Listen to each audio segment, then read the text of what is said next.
Hello students, कैसे आप सभी। आई होप अच्छे होंगे और अपनी प्रिपरेशन कर रहे होंगे। बच्चों, आज के इस वीडियो में हम सीखने वाले हैं लिमिट्स के बारे में। आपने इससे पहले लिमिट्स पढ़ा है या नहीं पढ़ा, इसका कोई रिलेशन नहीं है। अगर आप क्लास में बताए गए, इस वीडियो में बताए गए सारे स्टेटमेंट्स को अच्छी तरह से सीख लेते हैं, सुन लेते हैं, तो लिमिट्स के ऑलमोस्ट सारे क्वेश्चंस कैलकुलेट आपसे हो जाएंगे। आप यूं भी मान लें कि मोर देन 60% क्वेश्चंस का आंसर आप विदाउट पेन पेपर दे सकते हैं। लिमिट्स को सीखने के लिए हमने इसे दो पार्ट्स में डिवाइड कर दिया है। पहले पार्ट में हम सीखेंगे लिमिट्स के बेसिक कॉन्सेप्ट के बारे में, और दूसरे पार्ट में लिमिट्स के क्वेश्चंस को कैसे सॉल्व किया जाए इस बारे में सीखेंगे। तो स्टार्ट करते हैं जीरो लेवल से। लिमिट्स होता क्या है।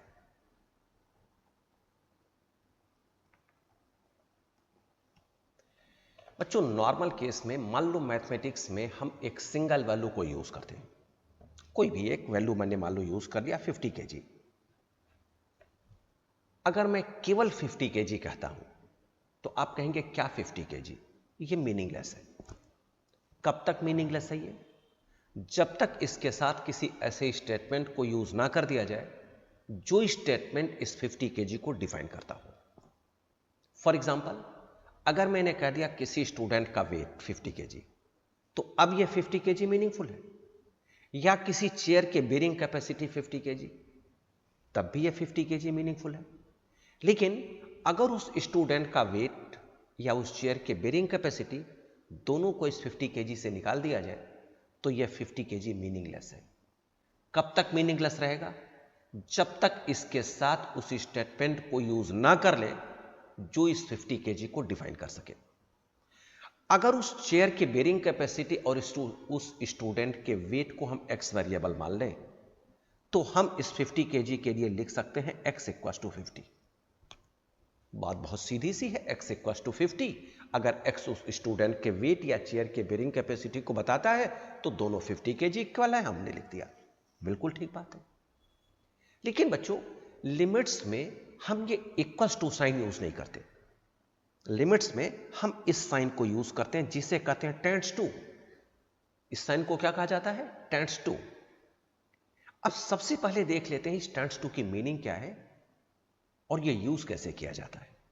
ध्यान दो, आपने यह देखा होगा कई जगह जब भी आप जाते हैं तो लिखा जाता है स्पीड लिमिट। कई जगह आपने देखा होगा, मान लो एक किसी जगह लिखा हुआ है speed limit 60 kilometre per hour. क्या लिखा हुआ है? Speed limit 60 kilometre per hour. बच्चों, 60 किलोमीटर पर आवर की मीनिंग क्या है? आपके गाड़ी की continuous speed 60 kilometre per hour होनी चाहिए? नहीं। कहां से कहां तक होनी चाहिए भाई? 1 से लेकर 60 के बीच में होनी चाहिए।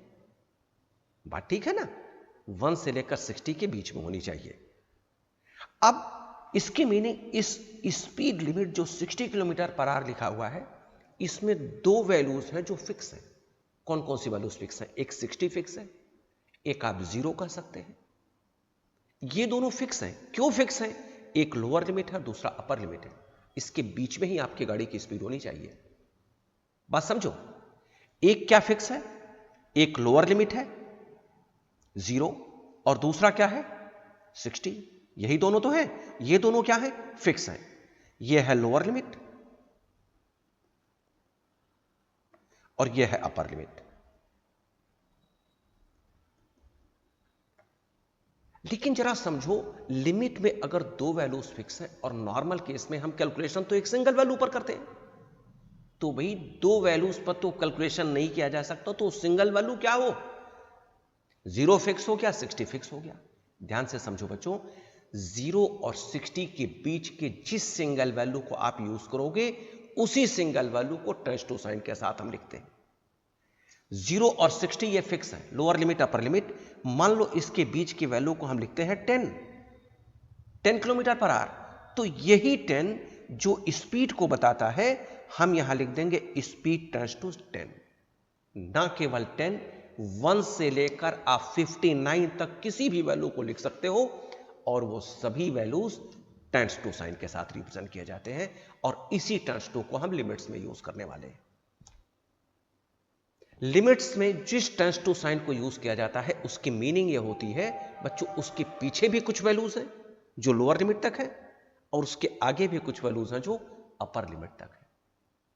अपर लिमिट और लोअर लिमिट के बीच के किसी भी वैल्यू को आप टेंस टू साइन के साथ रिप्रेजेंट कर सकते हैं। एक दूसरे एग्जांपल से क्लियर करते हैं टेंस टू की मीनिंग क्या है। मान लो ये वॉल है और ये दूसरी वॉल है। इन दोनों वॉल के बीच का डिस्टेंस है 10 फीट। इन दोनों वॉल के बीच का डिस्टेंस क्या है? 10 फीट। समझो, 1 2 3 4 5 6 7 8 9 10 फीट है। एक कोई बॉल है, उस बॉल को हमने लेफ्ट से राइट साइड में थ्रो किया, तेज थ्रो किया, तो क्या होगा? ये राइट साइड के वॉल से टकराकर नीचे आ जाएगी। यही तो होगा ना। एक कोई बॉल अगर लेफ्ट साइड से हम तेज थ्रो करें राइट साइड में और वॉल की दोनों के बीच का डिस्टेंस 10 फीट है, बॉल और वॉल में कंफ्यूज नहीं करना। ये दो मैंने वॉल्स लिया है और बॉल को थ्रो किया जा रहा है, ध्यान देना। तो ये बॉल के लिए क्या हो गया? लोअर लिमिट, और ये बॉल के लिए हो गया अपर लिमिट। ये हो गया 0 और यह हो गया 10। यही तो हुआ ना। अगर हम बात डिस्टेंस की कर रहे हैं यहां और डिस्टेंस को मान लो हम x वेरिएबल से रिप्रेजेंट कर रहे हैं, तो यहां हम इसे लिख देंगे x इक्वल टू 0 और यहां लिख देंगे x इक्वल टू 10। भाई ये दोनों फिक्स हैं। अब 0 और 10 के बीच के किसी भी वैल्यू को आप रिप्रेजेंट अगर करना चाहते हो तो उसे क्या लिखोगे? टेंस टू साइन के साथ लिखोगे। अब मान लो हमने यहां इसको लिखना हम चाहते हैं तो हम इसको क्या लिखेंगे? x tends to 2। 4 वाले डिस्टेंस को हम लिखना चाहते हैं तो क्या लिखेंगे? x tends to 4। जिस एक सिंगल वैल्यू को आप यूज करोगे उसी वैल्यू को हम टेंस टू साइन के साथ रिप्रेजेंट कर देंगे। और यही tends to sign limits chapter में यूज होने वाला है। क्यों? क्योंकि बच्चों हम जब भी कोई क्वेश्चन सॉल्व करते हैं तो वो तो सिंगल वैल्यू पर कैलकुलेट की जाती है ना, और लिमिट्स में 2 वैल्यूज फिक्स होते हैं।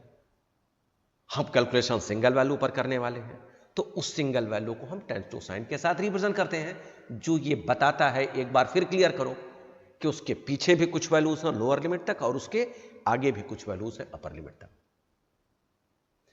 अब एक दूसरे एग्जांपल से क्लियर करते हैं कि लिमिट्स में जो टेंस टू साइन यूज किया जाता है ये क्वेश्चन के लिए कैसे एप्लीकेबल होता है। जरा देखो, मान लो एक कोई फंक्शन है एफ एक्स इक्वल टू, हमने मान लिया x square minus 4 divided by x minus 2। बच्चों इस फंक्शन को मान लो हम x इक्वल टू 2 पर कैलकुलेट करना चाहते हैं। किस पर कैलकुलेट करना चाहते हैं? x इक्वल टू 2 पर। तो बात बड़ी सीधी सी है। क्या है भाई? x की वैल्यू 2 पुट कर दो। Very good. तो हम क्या करेंगे? 2 का स्क्वायर माइनस 4 डिवाइडेड बाई लिख देंगे 2 माइनस 2, और 2 का स्क्वायर 4, 4 माइनस 4 0, और नीचे भी 0 आ जाएगा। 0 by 0, this is meaningless form. ठीक। इस function x square minus 4 divided by x minus 2 को अगर हम x इक्वल टू 2 पर कैलकुलेट करें तो इसका आंसर 0 बाई 0 आएगा, जिसे हम मीनिंगलेस फॉर्म कहते हैं। लेकिन थोड़ी देर के लिए जूम करो कि अगर हम इसी फंक्शन को x square minus 4 divided by x minus 2 को कैलकुलेट करना चाहते हैं x टेंस टू 2 पर। जरा समझो, x टेंस टू 2 पर कैलकुलेट करना चाहते हैं और हमने ये मान लिया है कि इस x टेंस टू 2 वाले एग्जाम्पल में लोअर लिमिट है x इक्वल टू 0 और अपर लिमिट है x इक्वल टू 10। ध्यान दो बच्चों, ये हमने एज्यूम कर लिया है। अपर लिमिट क्या है? 10 है, और लोअर लिमिट क्या है? 0 है, और उसके बीच की एक वैल्यू 2 पर हम इस फंक्शन को चेक करना चाहते हैं, इस फंक्शन को सॉल्व करना चाहते हैं। तो अब जब इस सिंगल वैल्यू पर सॉल्व करेंगे तो भाई ये टेंस टू 2 से रिप्रेजेंट किया जाएगा। x इक्वल टू 2 तो लिखा नहीं जाएगा। क्यों नहीं लिखा जाएगा? पीछे भी कुछ है, आगे भी कुछ है। अगर हम 3 पर कैलकुलेट करते तो x टेंस टू 3 लिखा जाता। चलो भाई ठीक है। अब x टेंस टू 2, क्योंकि x इक्वल टू 2 नहीं है, x tends to 2, x equal to 2 तो है नहीं। तो अब जब x इक्वल टू 2 नहीं है तो हम इस वैल्यू को पुट कैसे करें? हम तो कर ही नहीं सकते। चलो भाई ठीक है, लेकिन जरा ध्यान से समझो, 2 यहां है, इसके पीछे की वैल्यूज और इसके आगे की वैल्यूज तो बच्चों फिक्स है। देखो x equals to 1.99, x equals to 1.98, x equals to 1.97, ये सभी तो फिक्स हैं। हम जिस पॉइंट पर फंक्शन को डिफाइन करेंगे बच्चों, उसे हम टेंस टू साइन के साथ रिप्रेजेंट करेंगे। उसके आगे और पीछे वाली सारी वैल्यूज फिक्स है, वो इक्वस टू साइन के साथ लिखे जा सकते हैं। 2 के आगे वाली वैल्यूज क्या है? 2.01, 2.02, 2.03 and so on up to x equals to 10। बात बिल्कुल ठीक है। अब हम कैलकुलेशन करना चाहते हैं x टेंस टू 2 पर, जरा ध्यान से समझना। x tends to 2 x equals to 2 नहीं है, पुट नहीं कर सकते, लेकिन इससे जस्ट पीछे और जस्ट आगे की वैल्यू तो इक्वस टू साइन के साथ है, उससे तो पुट कर सकते हैं। अब x इक्वस टू 1.99 जब आप पुट करोगे तो ये लिखा जाएगा 1.99 का whole square minus 4 divided by 1.99 minus 2। बच्चों जब इसे आप सॉल्व करोगे तो आंसर आएगा 3.99। चेक करके देख लेना। और जब इससे जस्ट ऊपर वाली वैल्यू को यूज करोगे मीनिंग 2.01 को, तो 2.01 का whole square minus 4 divided by 2.01 minus 2। और जब इसे आप सॉल्व करोगे तो आंसर आएगा 4.01। ये भी चेक कर लेना। भाई हम कैलकुलेशन किस पॉइंट पर करना चाहते थे?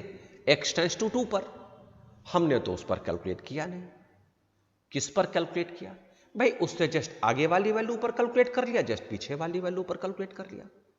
भाई x टेंस टू 2 तो उन दोनों के बीच में ही है, तो जब उन दोनों के बीच में ही है तो आंसर भी तो उन दोनों के बीच का होना चाहिए, और उन दोनों के बीच की वैल्यू क्या है?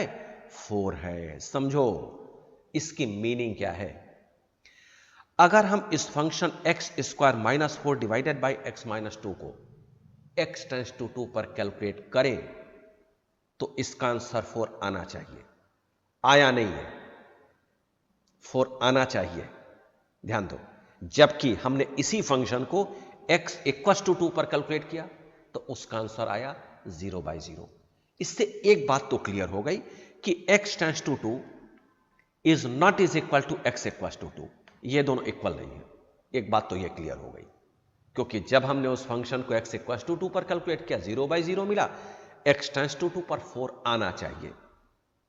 अब हमने 4 आंसर लाने के लिए भाई कुछ जुगाड़ सेट करते हैं। क्या करते हैं जरा देखो। हमने इस फंक्शन को एक्सपेंड कर दिया। एक्स स्क्वायर माइनस 4 को हमने लिख दिया 2 का square divided by x minus 2 लिख दिया। भाई न्यूमरेटर हो गया ए स्क्वायर माइनस बी स्क्वायर, और ए स्क्वायर माइनस बी स्क्वायर के अकॉर्डिंगली हम क्या लिख सकते हैं इसे? ए minus b, a plus B, और डिनोमिनेटर एज इट इज लिख दिया। जरा चेक करके देखो, इससे x माइनस 2 एक दूसरे से कैंसिल कर दिया हमने, और अब हमने क्या किया? x इक्वस टू 2 पुट कर दिया, तो फाइनली आंसर हमारे पास क्या मिला? 4। भाई आंसर तो मिल गया, कमाल हो गया। चलो भाई आंसर मिल गया। लेकिन बहुत सारे स्टूडेंट्स के मन में अलग अलग तरीके से ख्याल आते रहते। हमारे दिमाग में तो कुछ भी चल सकता है, तो उन स्टूडेंट्स के दिमाग में भी कई तरीके के ख्याल आते रहे। क्या उन्होंने सोचा? उन्होंने ये सोचा, जरा समझो, कि सर आप तो बार बार कह रहे हो कि x equals to 2 x tends to 2 नहीं है, तो जब x tends to 2 x equals to 2 नहीं है, फिर भी हमने इस x के जगह पर 2 कैसे पुट कर दिया? एक बार तो आप कह रहे हो कि नहीं है, फिर आपने पुट भी कर दिया। अच्छा, दूसरी बात, दूसरे स्टूडेंट की यह कंफ्यूजन हो गई कि अगर x इक्वस टू 2 पुट करना ही है तो हम यही क्यों नहीं पुट कर देते? यही पुट कर दो, आंसर आ जाएगा, कुछ भी आएगा, सुखी रहेंगे, जल्दी आ जाएगा आंसर। तीसरे स्टूडेंट का एक और क्वेश्चन रेज हो गया कि अगर कोई क्वेश्चन हमें दिया जाए तो हमें यह कैसे पता चले कि सिंप्लीफाई करके पुट करना है कि डायरेक्ट पुट करना है? भाई तीनों स्टूडेंट का तीनों क्वेश्चन जेन्युइन है। एक बार फिर तीनों क्वेश्चंस को देख लेते हैं हम। पहला क्या है कि x tends to 2 x equals to 2 नहीं है। भाई जब नहीं है तो x के जगह पर 2 क्यों पुट कर दिया? दूसरा, अगर पुट करना ही है तो डायरेक्ट पुट कर दो। तीसरा, ये हमें कैसे पता चले कि डायरेक्ट पुट करना है या सिंप्लीफाई करने के बाद पुट करना है? बच्चों परेशान ना हो, तीनों क्वेश्चंस का आंसर आपको मिलेगा, 100% सेटिस्फाइड होंगे। लेकिन प्रॉपर्टीज पहले देख लेते हैं, उसके बाद थोड़ी देर बाद इन तीनों क्वेश्चंस का आंसर आपको बताया जाए। चलो ठीक है, हाँ सेटिस्फाइड हो गया, बड़ी अच्छी बात है। चलो तो बच्चों पहले हम अब देख लेते हैं प्रॉपर्टीज क्या है लिमिट्स की। फर्स्ट प्रॉपर्टी, अच्छा उससे पहले आपको बता दिया जाए बच्चों लिमिट को लिखने का तरीका। लिमिट को लिखने का तरीका होता है LIM या LT। अलग अलग बुक में अलग अलग लिख दिया जाता है, दोनों की मीनिंग एक ही है। मैं लिखने वाला हूं LIM। हाँ कहीं ऐसा ना हो कि आप कंफ्यूज कर जाएंगे, आपने LIM लिख दिया, वहां तो LT लिखा गया था। ठीक है, मीनिंग एक ही है। Limit x tends to a लिखने का तरीका, टेंड्स टू वाला पोर्शन बॉटम में लिखा जाता है लिमिट के नीचे। f1x plus minus f2x। अगर कई फंक्शंस एडिशन और सब्ट्रैक्शन साइन के साथ दिए जाएं एक ही लिमिट के साथ, तो उसी लिमिट के साथ सभी फंक्शंस अलग अलग एडिशन या सब्ट्रैक्शन साइन के साथ लिख दिए जाते हैं। Limit x tends to a f1x plus minus f2x equals to limit x tends to f1x plus या माइनस जो साइन दिया जाएगा दूसरे फंक्शन को उसी लिमिट के साथ लिख देंगे। अगर और भी फंक्शंस होते तो हम उसे भी एडिशन सब्ट्रैक्शन फॉर्म में इसी तरह से आगे लिख रहे होते। Second property, limit x tends to a f1x into f2x। अगर फंक्शंस मल्टीप्लिकेशन फॉर्म में है तो उसी लिमिट के साथ सभी फंक्शंस अलग अलग मल्टीप्लिकेशन फॉर्म में लिख दिए जाते हैं। आप यूं कहें लिख सकते हैं, किसी भी क्वेश्चन का सॉल्यूशन इससे इजी बना लिया जाता है। यह प्रॉपर्टी आप यूज कर सकते हैं कहीं भी। थर्ड प्रॉपर्टी में आता है कि अगर एक ही लिमिट के साथ फंक्शंस न्यूमरेटर डिनोमिनेटर फॉर्म में है, f1x डिवाइडेड बाई f2x, तो हम इसे भी डिवीजन फॉर्म में अलग अलग उसी लिमिट के साथ लिख सकते हैं। Limit x tends to a f1x और divided by limit x tends to a f2x। तो हमने यहां क्या देखा कि अगर एडिशन सब्ट्रैक्शन मल्टीप्लिकेशन और डिवीजन फॉर्म में फंक्शंस दिए जाएं एक ही लिमिट के साथ, तो सभी फंक्शंस को अलग अलग उसी लिमिट के साथ लिख दिया जाता है। नॉर्मल केस में हम जो क्वेश्चंस पाते हैं वो addition subtraction multiplication division form में ही पाते हैं, तो ये आप इस तरह से लिख सकते हैं। नेक्स्ट एक और प्रॉपर्टी यूज करते हैं जिसमें limit x tends to a लिखते हैं k इंटू fx। k क्या है? Constant term. कांस्टेंट टर्म क्या है? ऐसा कोई भी पार्ट जिसमें x वेरिएबल इन्वॉल्व ना हो। कब? जब x टेंड्स टू a हो। अगर x टेंड्स टू a है तो x जिस पार्ट में नहीं होगा हम उसी को कांस्टेंट टर्म मानेंगे, और जिसमें x दिया जाएगा वो हम फंक्शन मान लेंगे, यूज करेंगे। तो अगर कोई कांस्टेंट टर्म फंक्शन के साथ दे दिया जाए तो कांस्टेंट टर्म को अलग कर लो और लिमिट को उसी फंक्शन के साथ लिख लो। इसमें क्या प्रॉब्लम है? ठीक है, लिख दिया। लेकिन एज्यूम करो कि अगर कांस्टेंट टर्म डायरेक्ट ही कहीं दे दिया जाए, मान लो लिमिट के साथ कोई भी कांस्टेंट टर्म डायरेक्ट हो। कांस्टेंट टर्म की मीनिंग इसमें कहीं भी x है ही नहीं। अगर x टेंड्स टू a है तो उस पर लिमिट का कोई इफेक्ट नहीं आता, आप डायरेक्ट k लिख सकते हो। ठीक है ना, डायरेक्ट लिमिट आप को हटाकर आप k लिख दो। k क्या है इन दोनों में? Constant term. k is a constant term.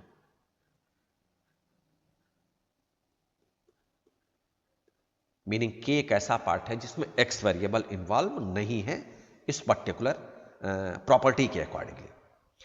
चलो, तो प्रॉपर्टी हो गई। अब कुछ फार्मूलेज भी देख लेते हैं जो हम लिमिट्स में यूज करने वाले हैं, उसके बाद हम कुछ क्वेश्चंस को डिस्कस करेंगे। चलो भाई ठीक है, आगे प्रॉपर्टीज के बाद अब हम देखते हैं फार्मूलेज क्या है। Limit x tends to a x raised power n minus a raised power n divided by x minus a। Formula बनता है n माइनस 1। फार्मूले के बारे में अभी मैं आपको बताऊंगा, पहले लिख दिया जाए उसके बाद बताया जाए।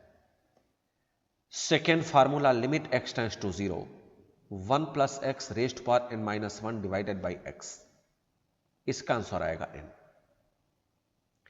Third formula limit x tends to 0 e raised power x minus 1 divided by x equals to ये होता है log e, लेकिन log e बेस e पर क्योंकि 1 के इक्वल होता है इसलिए e raised power x minus 1 के लिए आंसर लिखा जाता है 1, log e नहीं लिखा जाता।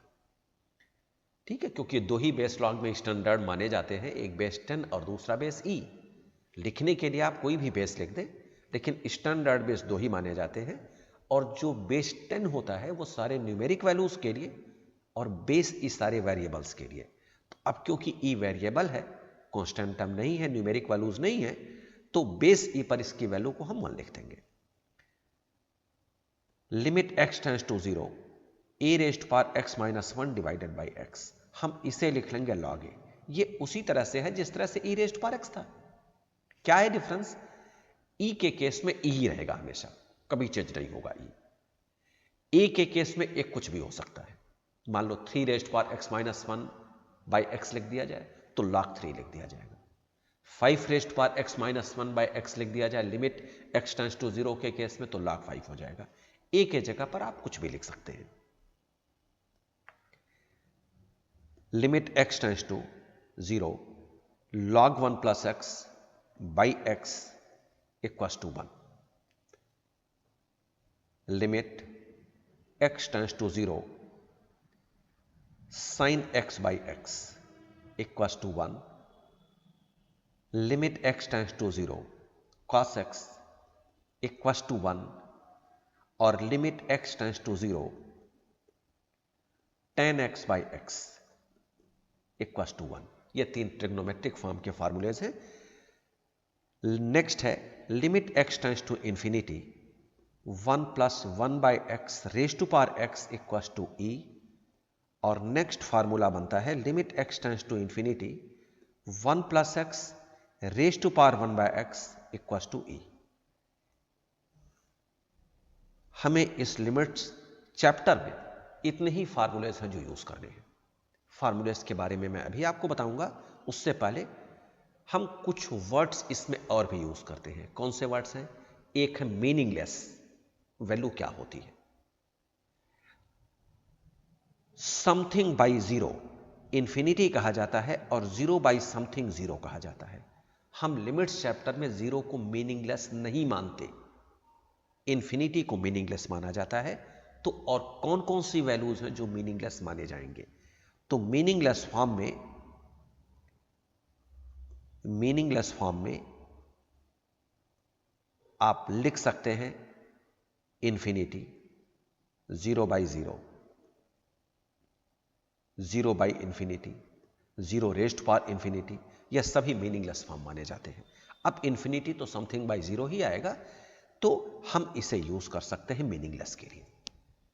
ठीक है, चलो भाई हम फार्मूलेस के बारे में थोड़ा सा और डिस्कस कर लेते हैं, फिर आगे चलेंगे। बच्चों, जिन फार्मूलेस को यहां लिखा हुआ है उन फार्मूलेस की कंडीशन यह है कि सारे वेरिएबल्स इक्वल होने चाहिए। बहुत अच्छे से समझना, यह फार्मूला सीधा नहीं है, ध्यान रखना। जैसे यह है एक formula limit x tends to 0 sin x by x। अब मान लो किसी स्टूडेंट ने कह दिया कि limit x tends to 0 sin 5x by 5x, क्या 1? नहीं बच्चों, ध्यान दो, लिमिट के जितने फार्मूलेज हैं उन सारे फार्मूलेज में वेरिएबल सारे इक्वल होने चाहिए, तभी आप फार्मूला लगा सकते हो, अदरवाइज फार्मूला नहीं लगा सकते। ध्यान से समझो, लिमिट के सभी फार्मूलेज में सारे वेरिएबल्स एक जैसे ही होने चाहिए, तभी आप फार्मूला लगा सकते हो। जैसे अगर आप sin x by x tends to 0 करोगे तो यह फार्मूला लग जाएगा, लेकिन अगर आपने sin x को sin 5x बनाया तो सारे x 5x होने चाहिए, तभी 1 आप लिख सकते हैं, अदरवाइज नहीं लिख सकते हैं। अगर एक x 5x नहीं है तो नहीं होगा कुछ। और न केवल sin x में, किसी भी फार्मूले में, और न केवल 5x बनाओ, आप कुछ भी बनाओ, फ्री हो, अपने आप को बैठा लो x के साथ, कोई टेंशन नहीं है, आंसर वही आएगा। देखो, एक दूसरे फार्मूले में limit mx by 10 tends to 0 e raised power mx by 10 minus 1 by mx by 10, इसका आंसर भी 1 होगा। अब हमने क्या किया?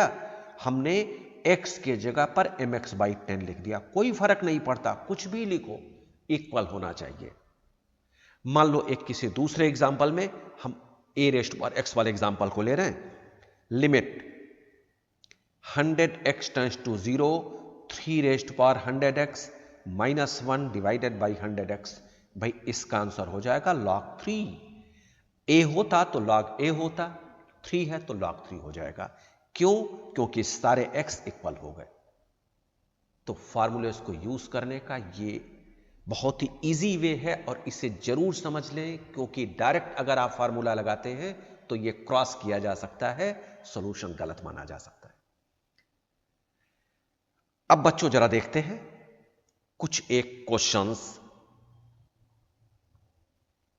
को सॉल्व करने का तरीका क्या है। चलो भाई, प्रॉपर्टीज हो गई, फार्मूलेज हो गए, आपको यह बता दिया क्या कि हम इस चैप्टर में टेंस टू साइन यूज करेंगे, इक्वल्स टू साइन यूज करने वाले नहीं है। Equals to sign, tends to sign, ये दोनों इक्वल नहीं होते। बात ठीक।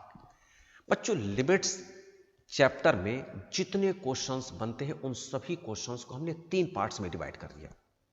आप ये ना समझो कि किसी बुक में ये 3 पार्ट्स में डिवाइड होते हैं या कहीं किसी बुक में लिखा जाता है, नहीं, ये मैंने आपको समझाने के लिए एक ट्रिक मैंने बना दिया।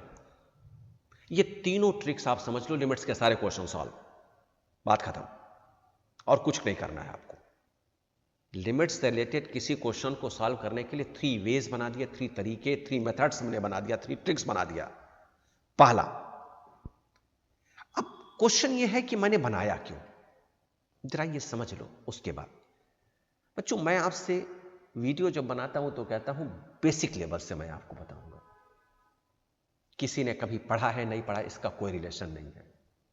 आप देखो, समझ लो, सारे क्वेश्चंस कंप्लीट हो जाएंगे। जब हम बेसिक कॉन्सेप्ट सीख लेते हैं, फार्मूले सीख लेते हैं, और जब हमें क्वेश्चंस मिलते हैं सॉल्व करने के लिए, तो एक कंफ्यूजन सी बनी होती है कि उस क्वेश्चन में हम लगाएं क्या। ये बड़ा जनरल डाउट होता है मैथमेटिक्स से रिलेटेड क्वेश्चन को सॉल्व करने के लिए। जैसे एक एग्जांपल से क्लियर करो, मेरा फेवरेट एग्जांपल है ये, मैं यूज करता रहता हूं। मान लो एक फर्स्ट या सेकेंड क्लास का स्टूडेंट है, आपके पास आया, आपको जिस भी नाम से बुलाता हूं, भैया दीदी जो भी कहता है, उसने कहा कि भैया और इस क्वेश्चन का आंसर मुझे नहीं आ रहा है। आपने कहा ऐड कर दो, आ जाएगा। क्या कहा आपने? ऐड कर दो, आ जाएगा। थोड़ी देर बाद फिर आया, उसने कहा भैया इसका आंसर एडिशन से तो मैच नहीं हो रहा है, ये सब्ट्रैक्शन करने से आंसर एग्जैक्ट हमारा मैच हो रहा है। क्या कहोगे? नहीं, दोबारा चेक करो, एडिशन से ही आएगा। क्यों कहोगे? क्योंकि आप 100% श्योर हो कि ये एडिशन से ही आएगा। आपका कॉन्सेप्ट अच्छी तरह से क्लियर हो चुका है, आप जानते हैं इसके बारे में। कितना अच्छा हो, मैथमेटिक्स के हर एक चैप्टर में, हर एक टॉपिक में आप इतने ही अच्छी तरीके से कॉन्फिडेंट हो जाए, आपका कॉन्सेप्ट क्लियर हो जाए, तो शायद हर एक चैप्टर के हर एक क्वेश्चन को सॉल्व करना आपके लिए उतना ही इजी हो जाएगा जितना यह है क्वेश्चन। सीखते हैं उसी के बारे में। और ये ट्रिक मैंने इसीलिए बनाया कि आप किसी क्वेश्चन को देखकर ये समझ लें कि इसमें लगाना क्या चाहिए, और अगर वो समझ जाएंगे तो सारे क्वेश्चंस आपसे इजीली सॉल्व हो जाएंगे। तो चलो फर्स्ट ट्रिक के बारे में हम सीखते हैं। फर्स्ट ट्रिक, लिमिट्स में जो भी क्वेश्चन आपको दिया जाए उसमें लिमिट की वैल्यू डायरेक्ट पुट करके आंसर फाइंड कर लें। कंडीशन यह है कि जब आप लिमिट की वैल्यू पुट करो तो आंसर मीनिंगलेस फॉर्म में ना आए। क्या कहा मैंने? जो भी क्वेश्चन आपको लिमिट का दिया जाए, डायरेक्ट उसमें लिमिट की वैल्यू पुट करके आंसर फाइंड कर लो। कंडीशन क्या है? जब आप लिमिट की वैल्यू पुट करो तो आंसर मीनिंगलेस फॉर्म में नहीं आना चाहिए। अगर आंसर मीनिंगलेस फॉर्म में आ गया तो क्या करेंगे? पहले सिंप्लीफाई करेंगे, फिर लिमिट की वैल्यू पुट करेंगे। ये क्या है? First trick. एग्जांपल समझो। Limit x tends to 2, x square -4 divided by x -2। क्या है ट्रिक? लिमिट का कोई भी क्वेश्चन दिया जाए, डायरेक्ट आप पुट करके आंसर फाइंड कर सकते हो। कंडीशन क्या है? मीनिंगलेस ना बने। जब हमने x इक्वल टू 2 इस फंक्शन में पुट किया तो नीचे क्या आ गया 0, ऊपर भी क्या आया 0, 0 बाई 0, दिस इज मीनिंगलेस। तो क्या करेंगे आप, डायरेक्ट पुट नहीं करेंगे, क्या करेंगे फिर सिंप्लीफाई करेंगे, तब लिमिट की वैल्यू पुट करेंगे। तो लिमिट x टेंड्स टू 2, हमने x स्क्वायर माइनस 4 को सिंप्लीफाई किया और हमने यहां लिख दिया x स्क्वायर माइनस 2 का square divided by x minus 2, a square minus b square के अकॉर्डिंगली ये क्या लिख दिया जाएगा x माइनस 2 और दूसरे ब्रैकेट में लिख दिया जाएगा x प्लस 2 और डिनोमिनेटर में x माइनस 2 और ये एक दूसरे से कैंसिल x माइनस 2 को करने के बाद x के जगह पर 2 पुट कर दो, 2 प्लस 2, आंसर क्या आया 4। क्या कहा मैंने फर्स्ट ट्रिक के बारे में, जो भी लिमिट का आपको क्वेश्चन दिया जाए डायरेक्ट आप लिमिट की वैल्यू पुट करके आंसर फाइंड कर सकते हैं। कंडीशन क्या है, जब आप लिमिट की वैल्यू पुट करो तो आंसर मीनिंगलेस नहीं बनना चाहिए। अगर बन गया तो पहले उस फंक्शन को सिंप्लीफाई करेंगे तब उसमें लिमिट की वैल्यू पुट करेंगे, यही तो है। अब जरा देखो इसका आंसर 4 आ गया। अब प्रॉपर्टीज से पहले जो 3 अलग अलग स्टूडेंट्स क्वेश्चन रेज कर रहे थे उन तीनों के आंसर को बताते हैं। उस स्टूडेंट ने पहले क्या कहा कि जब x tends to 2 x equal to 2 नहीं है तब भी आपने x इक्वल टू 2 क्यों पुट किया। बच्चे इसलिए पुट किया क्योंकि अब x के जगह पर 2 पुट करने से ये मीनिंगलेस नहीं बनता। दूसरे स्टूडेंट ने क्या क्वेश्चन रेज किया था, अगर हमें पुट करना ही है तो डायरेक्ट हमने क्यों नहीं पुट कर लिया। बच्चे डायरेक्ट पुट करने से ये मीनिंगलेस बन रहा था। तीसरे स्टूडेंट का क्या था क्वेश्चन, हमें कैसे पता चले कि कब हम डायरेक्ट पुट करें या कब सिंप्लीफाई करने के बाद पुट करें। तो बच्चों बड़ा सिंपल सा स्टेटमेंट है, हर एक क्वेश्चन में आप पहले डायरेक्ट पुट करके ही चेक करोगे, हर एक क्वेश्चन में आप डायरेक्ट पुट करके ही चेक करोगे। अगर मीनिंगलेस नहीं बनता है तो वही आपका आंसर होगा, अगर मीनिंगलेस बनता है तभी आपको सिंप्लीफाई करना है, अदरवाइज सिंप्लीफाई करने की जरूरत ही नहीं है। तो तीनों क्वेश्चन का आंसर आपको मिल गया। कुछ एक और एग्जांपल देखते हैं। दूसरा example, limit x tends to 1 x cube plus 1 divided by 2 minus x। क्या इसको सिंप्लीफाई करना चाहिए, चेक कर लो। हमने x के जगह पर 1 पुट किया, 1 पुट करने से क्या आएगा 1 cube plus 1 divided by 2 minus 1, 1 cube 1, 1 plus 1 2, 2 divided by 1 2। क्योंकि मीनिंगलेस नहीं बना डायरेक्ट पुट करने से तो बड़ी सीधी बात है, यही आंसर हो गया। हम क्यों सिंप्लीफाई करें, सिंप्लीफाई नहीं करेंगे। चलो भाई, फिर एक किसी स्टूडेंट ने क्वेश्चन रेज किया, ये सिंप्लीफाई क्या बला है भाई, और ये हमें कैसे समझ में आए कि क्या करना है सिंप्लीफाई में। चलो भाई, उसका भी सॉल्यूशन देखो। आपके जो सिलेबस में क्वेश्चंस मिलेंगे उसमें ये जनरल स्टेटमेंट है, ध्यान रखना भाई, 100% एक्सेप्शनल तो हर एक चीज में होता है भाई। जनरल स्टेटमेंट, अगर लिमिट के क्वेश्चन की information a square minus b square के फॉर्म में है तो आप सिंप्लीफाई करेंगे a minus b a plus b के अकॉर्डिंगली। पहला ट्रिक, सिंप्लीफाई करने का पहला तरीका क्या है, a square minus b square के फॉर्म में है, a minus b a plus b से सिंप्लीफाई करोगे। दूसरा, क्वाड्रेटिक इक्वेशन का फॉर्म है तो स्प्लिटिंग मेथड से उससे फैक्टराइज करोगे। ये सिंप्लीफाई करने का तरीका किस क्वेश्चन में है, क्वाड्रेटिक इक्वेशन वाले क्वेश्चंस में। तीसरा, अगर लिमिट का कोई क्वेश्चन अंडर रूट में दिया जाता है तो उसे रेशनलाइज करके सिंप्लीफाई करोगे। रेशनलाइज करना अभी मैं आपको बताऊंगा, ठीक है। तो 3 ट्रिक्स मैंने बताया, किसके लिए, सिंप्लीफाई करने के लिए, राइट। तो a square minus b square का एग्जाम्पल तो हो गया। चलो कुछ और एग्जाम्पल्स लेते हैं। Limit x tends to 3 x square minus 5x plus 6 divided by x minus 2, x minus 3 कर लो। चलो, अब अगर हम इसमें डायरेक्ट पुट करें तो नीचे 0 आ जाएगा, x के जगह पर 3 पुट करोगे, 3 माइनस 3 0, समथिंग बाई 0 इंफिनिटी बन जाएगा। मैं यूज कर चुके हैं ना समथिंग बाई 0, ये देखो समथिंग बाई 0 इंफिनिटी, और इंफिनिटी को मीनिंगलेस मानते हैं। तो इसकी मीनिंग हम इसमें डायरेक्ट पुट नहीं कर सकते, इस क्वेश्चन में डायरेक्ट पुट नहीं किया जा सकता। तो क्या करेंगे? सिंप्लीफाई। सिंप्लीफाई कैसे करें भाई? सिंप्लीफाई करने के लिए अगर आप न्यूमरेटर को देखो तो ये क्वाड्रेटिक इक्वेशन है। क्वाड्रेटिक इक्वेशन को कैसे सॉल्व करेंगे? स्प्लिटिंग मेथड, फैक्टराइज करके। और जब आप इसे स्प्लिटिंग मेथड से सॉल्व करोगे तो ये बनेगा, चेक कर लो। और इसमें x माइनस 3 को एक दूसरे से कैंसिल करने के बाद जब आप पुट करोगे x की जगह पर 3 तो आंसर आ जाएगा 3 माइनस 2। क्या बनेगा? 1। हो गया आंसर 1। चलो, 2 तो हो गए, एक और पर चलते हैं। एक और मीन्स जो सिंप्लीफाई करने के 3 मेथड दिए गए, तीसरा भी तो आना चाहिए ना। चलो, मैं अलग अलग कलर से लिख रहा हूं, तो जितने कलर्स हैं उतने क्वेश्चंस हैं, उतने एग्जांपल्स हैं। Limit x tends to 0 root 2 plus x minus root 2 minus x और divided by x। Under root का क्वेश्चन डायरेक्ट हमने पहले पुट किया, नीचे 0 आ जाएगा। नीचे 0 की मीनिंग मीनिंगलेस, डायरेक्ट पुट नहीं कर सकते।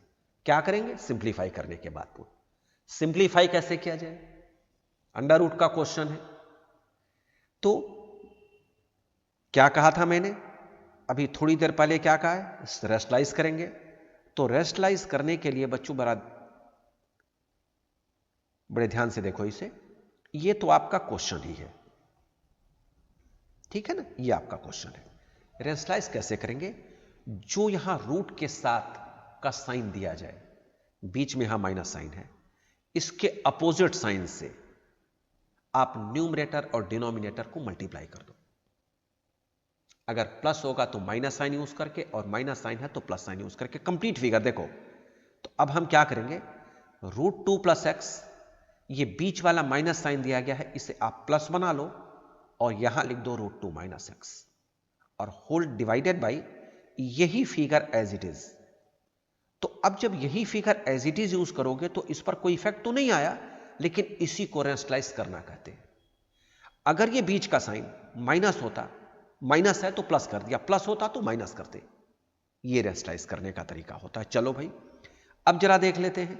Limit x tends to 0, numerator क्या है? a minus b, a plus b नहीं है, a minus b a plus b. A minus b a plus b क्या होता है? A square minus b square. तो जब आप ए स्क्वायर करोगे तो ए स्क्वायर में रूट 2 प्लस एक्स का होल स्क्वायर हो जाएगा, और माइनस बी स्क्वायर में रूट 2 माइनस एक्स का होल स्क्वायर हो जाएगा, और डिवाइडेड बाई ये figure as it is use कर लोगे आप, root 2 plus x plus root 2 minus x. इसमें यहां तक कोई कंफ्यूजन आपको नहीं होनी चाहिए। Equals to limit x tends to 0, जब आप होल रूट और उसका स्क्वायर कर दोगे तो रूट भी कैंसिल, स्क्वायर भी कैंसिल, तो क्या बचेगा? 2 प्लस एक्स माइनस दूसरे वैल्यू के लिए भी यही अप्रोच लगाओगे, होल रूट है और होल स्क्वायर भी है, तो ये भी दोनों कैंसिल हो गए, बचेगा 2 माइनस एक्स, और whole divided by x bracket में 2 प्लस एक्स और प्लस 2 माइनस एक्स। चलो जी, और आगे बढ़ते हैं। Limit x tends to 0, numerator को देखो 2 प्लस एक्स, ब्रैकेट के बाहर जब माइनस साइन हो तो ब्रैकेट के अंदर का साइन चेंज हो जाएगा, और divided by x root 2 plus x plus root 2 minus x. Plus 2 minus 2 एक दूसरे से cancel, numerator x plus x क्या बना? 2x। न्यूमरेटर बना 2x और डिनोमिनेटर में x root 2 plus x plus root 2 minus x, और यहां चेक करो x x एक दूसरे से कैंसिल। और बच्चों अब क्या टेंशन है? x की वैल्यू पुट कर दो। x की वैल्यू जब आप पुट करोगे तो 2 डिवाइडेड बाई रूट 2 प्लस 0 और प्लस रूट 2 माइनस 0, और ये हो जाएगा 2 divided by root 2 plus root 2, root 2 plus root 2 2 root 2, 2 एक दूसरे से कैंसिल करने के बाद 1 बाई रूट 2 आंसर आ गया। तो फर्स्ट ट्रिक लिमिट से रिलेटेड किसी क्वेश्चन को सॉल्व करने के लिए क्या है? जो भी क्वेश्चन आपको दिया जाए डायरेक्ट आप लिमिट की वैल्यू पुट करके आंसर फाइंड कर सकते हो। कंडीशन क्या है? जब आप लिमिट की वैल्यू पुट करो तो आंसर मीनिंगलेस नहीं बनना चाहिए। अगर आपने वैल्यू पुट किया और वैल्यू मीनिंगलेस बन गई तो क्या करोगे? सिंप्लीफाई करोगे, फिर लिमिट की वैल्यू पुट करोगे। सिंप्लीफाई कैसे करना है? A square minus b square का फॉर्म हो तो ए minus b a plus b के अकॉर्डिंगली करोगे। क्वाड्रेटिक इक्वेशन का फॉर्म हो तो स्प्लिटिंग मेथड से फैक्टराइज करके सिंप्लीफाई करोगे। अंडर रूट की इंफॉर्मेशन दी जाए तो रेशनलाइज करके सिंप्लीफाई करोगे। बच्चों यहां अब मैं इसे क्लोज कर रहा हूं। सेकेंड और थर्ड ट्रिक ये हम दूसरे पार्ट में सीखेंगे।